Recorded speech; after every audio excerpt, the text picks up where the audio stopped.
अभी दोस्तों ये अपर चेस्ट के लिए हम मारेंगे।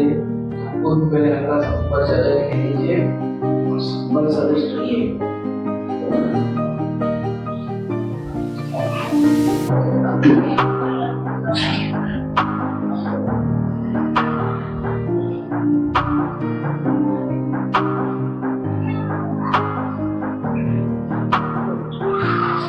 दोस्तों आपका अपर चेस्ट उभा रहा है।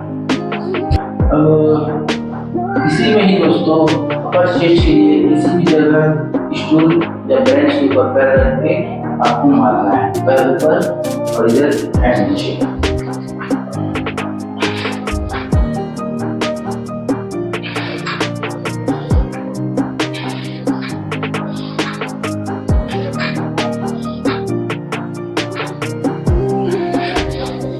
इस तरह से दोस्तों अपर चेस्ट में असर पड़ेगा।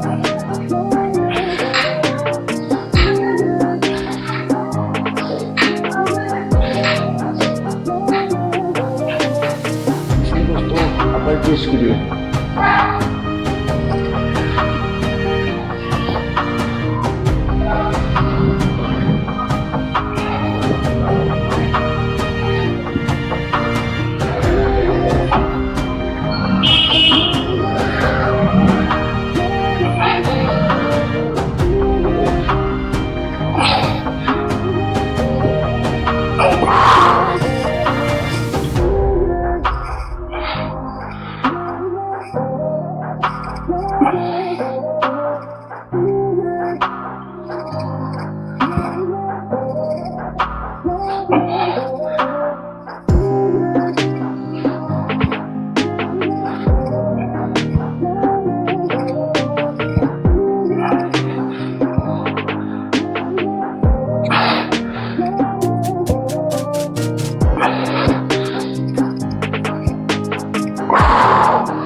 चेस्ट शोल्डर दोनों में कट के लिए